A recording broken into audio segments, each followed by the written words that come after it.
जळगाव उन्नती न्यूज, तुमच्या हक्काचा आवाज. आमच्या चॅनलला सबस्क्राईब करा आणि अशाच ताज्या व विश्वसनीय बातम्यांसाठी बेल आयकॉन दाबा.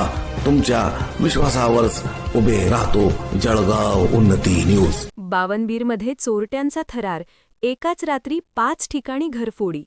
नागरिकांमध्ये दहशतीचे वातावरण. सोनाळा पोलिसांकडून तपास सुरू.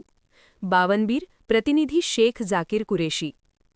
संग्रामपूर तालुक्यातील बावनबीर परिसरात चोरट्यांनी शुक्रवारी दिनांक 20 मध्यरात्रीच्या सुमारास मोठा धुमाकूळ घातला.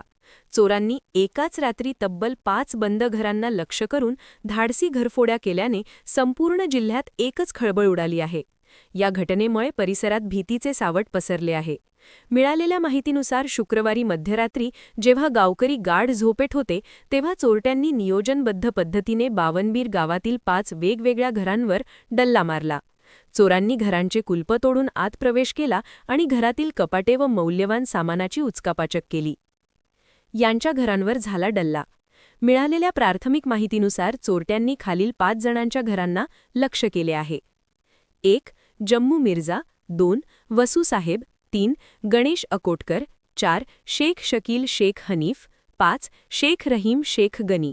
यातील बहुतांश घरमालक हे काही कामानिमित्त बाहेरगावी गेलेले होते किंवा घरे बंद होती. याच संधीचा फायदा घेत चोरट्यांनी शांततेचा लाभ घेत चोरीची ही मालिका पार पाडली. सकाळी ही बाब उघडकीस येताच परिसरात मोठी गर्दी जमली होती. घटनेची माहिती मिळताच सोनाळा पोलीस स्टेशनचे अधिकारी आणि कर्मचाऱ्यांनी तातडीने घटनास्थळी धाव घेतली. पोलिसांनी प्रत्येक घराची बारकाईने पाहणी केली असून ठसे तज्ज्ञ किंवा श्वान पथकाची मदत घेण्याची शक्यता वर्तवली जात आहे.